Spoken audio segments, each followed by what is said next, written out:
Hello friends. तो आज हम जो है आपके लिए लेकर आए हैं पास्ट टेंस का जो अंतिम पार्ट है, पास्ट परफेक्ट कंटिन्यूस टेंस, वो हम आपके लिए लेकर आए हैं। तो यहाँ देखना कि पास्ट परफेक्ट कंटिन्यूस टेंस जो है किस प्रकार से हम आइडेंटिफाई करेंगे कि जो दिया हुआ एग्जाम्पल है वो पास्ट परफेक्ट का है, किस प्रकार से वाक्य में जो है इसका प्रयोग करना होगा और किस प्रकार से हमें जो है हिंदी सेंटेंस को इंग्लिश सेंटेंस में कन्वर्ट करना होगा। तो बात करते हैं सबसे पहले पहचान की, जैसा आप तक करते आ रहे थे। पास्ट परफेक्ट कंटिन्यूस टेंस जो है उसकी पहचान हमारे पास रहा था, रही थी और रहे थे। सेम पहचान जो है पास्ट कंटिन्यूस टेंस की होती है। तो पास्ट कंटिन्यूस में और पास्ट परफेक्ट कंटिन्यूस टेंस में जो अंतर है वो अंतर है समय का। पास्ट कंटिन्यूस टेंस में हमें जो है पहचान तो यही मिलती है, लेकिन समय जो है वहां पर दिया हुआ नहीं रहता है। क्योंकि इस टेंस में समय दिया हुआ रहता है तो समय के साथ जब हमने प्रेजेंट परफेक्ट कंटिन्यूस पढ़ा था तो वहां पर हमने फॉर और सिंस का प्रयोग सीखा था। तो वही फॉर और सिंस का प्रयोग यहाँ पर जो है हमें समय के साथ में करना है। मुख्य रूप से बात करें तो इस टेंस की जो सहायक क्रिया है वो सहायक क्रिया ध्यान देने योग्य है। इस सहायक क्रिया के रूप में यहाँ पर हमें हेड बीन का प्रयोग करना है। बाकी हर एक जो चौथा पार्ट होगा किसी भी टेंस का, वहां सब जगह मेन वर्ब की जो कंटिन्यूस फॉर्म है जिसमें हम आईएनजी का प्रयोग करते हैं उसी फॉर्म का हमें प्रयोग करना है। वाक्य को कन्वर्ट करने के लिए पैटर्न आपके सामने लिखा होगा, जिसमें सबसे पहले हमें सब्जेक्ट लगाना है, उसके बाद हेड बीन लगाना है, उसके बाद मेन वर्ब में कंटिन्यूस फॉर्म का प्रयोग करते हुए उसको काम में लेना है, फिर लगाना है हमें ऑब्जेक्ट और उसके बाद है हमारे पास फॉर और उसके बाद सिंस और सिंस के बाद जो समय हमारे पास रहेगा वो समय में लगाना है। एक एग्जाम्पल यहाँ पर दिया हुआ आपको समझाने के लिए, मैं 2005 से एक उपन्यास लिख रहा था। तो यही वाक्य हमें ये बताएगा कि दिया हुआ वाक्य कौन से टेंस का है। तो चूंकि यहाँ पर पहचान तो साफ साफ दिखाई दे रही है कि वर्ब के अंत में रहा था, रही थी, आ रहे, सेम पहचान बता चुके हैं आपको कि पास्ट कंटिन्यूस की भी यही पहचान है। लेकिन पास्ट कंटिन्यूस में समय नहीं दिया हुआ होता और यहाँ पर समय दिया हुआ है, इसलिए ये वाक्य जो है पास्ट परफेक्ट कंटिन्यूस टेंस का माना जाएगा। इस पैटर्न से बनाएंगे, सबसे पहले सब्जेक्ट लगाएंगे, सब्जेक्ट है हमारा आई, आई के साथ हमें यहाँ लगाना है हेड। चूंकि यहाँ हेड और हमारे पास हेड ही है तो सब्जेक्ट हमारे पास चाहे सिंगुलर हो या फिर प्लूरल हो, दोनों में हमें हेड का प्रयोग करना है। हेड के साथ हमें लगाना था बीन, बीन के बाद मेन वर्ब लगानी है और मेन वर्ब हमारी जो पहचान है उसके जस्ट पहले का शब्द है लिखना। लिखने को हम बोलते हैं राइट और राइट में हम आईएनजी लगाएंगे तो हमारे पास आएगा writing. I had been writing, writing का अर्थ होता है लिखना। वाक्य में क्या लिखने के लिए कहा जा रहा है? एक उपन्यास, ए नॉवेल। फिर उसके बाद समय दिया हुआ है तो समय से पहले हमें फॉर और सिंस लगाना है। पीरियड ऑफ टाइम आता है तो फॉर लगाना है, पॉइंट ऑफ टाइम आता है तो सिंस लगाना है। तो हमारे पास यहाँ 2005 से जो है वो पॉइंट ऑफ टाइम है, एक निश्चित समय है।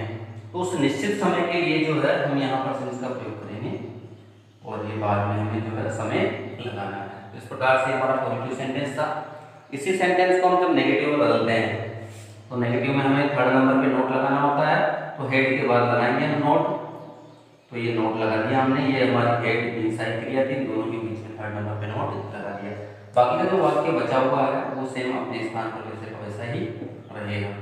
ठीक इसी प्रकार से हम इंट्रोगेटिव सेंटेंस बनाएंगे और ठीक इसी प्रकार से हम इंट्रोगेटिव नेगेटिव बनाएंगे। अगर हमें इंट्रोगेटिव सेंटेंस बनाना है तो हम सबसे पहले हेड लेंगे और हेड के बाद हम सब्जेक्ट लेंगे और बाकी जो शेष बचा हुआ वो सेम रहेगा।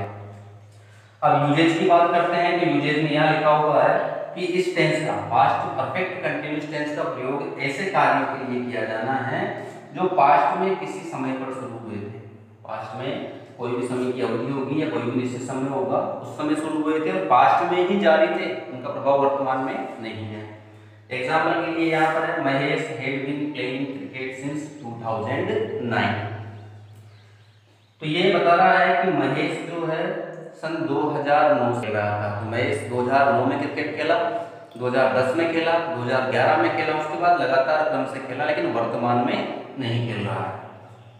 दूसरा है जब हम डायरेक्ट से इनडायरेक्ट पढ़ेंगे तो वहां पर भी ये हमारे सामने आएंगे और यहाँ पर भी हमें जो है यहाँ पर सीखना है कि डायरेक्ट स्पीच जो क्लास 10 के अंदर दिया हुआ होता है, कंपटीशन एग्जाम में ऐसा आता है।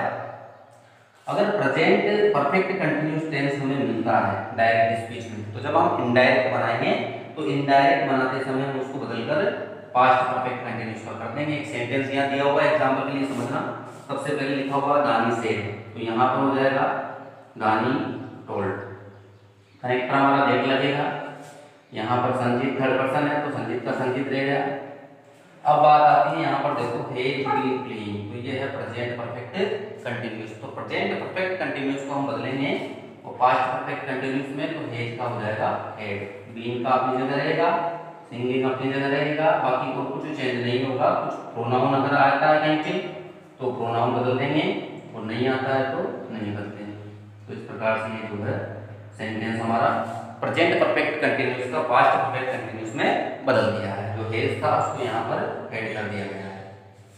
ठीक इसी प्रकार से दूसरा है कि डायरेक्ट स्पीच में अगर पास्ट कंटिन्यूस टेंस है, फिर बताया हुआ है कि पास्ट कंटिन्यूस टेंस अगर डायरेक्ट स्पीच में दिया हुआ है तो इनडायरेक्ट बनाते समय हम पास्ट कंटिन्यूस को भी जो है पास्ट परफेक्ट कंटिन्यूस में बदल देंगे। तो यहाँ देखेंगे हम विक्रम सेड है तो विक्रम सेड का हो जाएगा हमारे पास विक्रम टोल्ड। कनेक्टर हमारा जो है डेट लगेगा, ही थर्ड पर्सन है तो नो चेंज रहेगा। वाज वर्किंग, ये हमें बताएगा कौन सा टेंस है, तो ये बता रहा है कि ये पास्ट कंटिन्यूस टेंस है। पास्ट कंटिन्यूस टेंस की सारी क्रिया होती है वाज और वर्क। अब इनडायरेक्ट स्पीच हम बना रहे हैं तो पास्ट कंटिन्यूस टेंस को हम पास्ट परफेक्ट टेंस में बदल देंगे।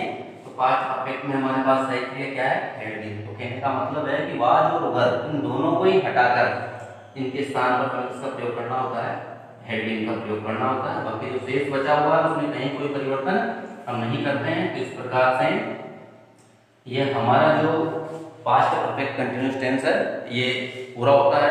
और आशा करता हूँ कि बहुत ही शॉर्ट तरीके से आपको समझाया गया है। जो आपको जरूरत थी, जिस चीज़ की हमें correct form of the verb में आवश्यकता पड़ती है, वो सारा मैटर यहाँ पर लिखा गया है। धन्यवाद।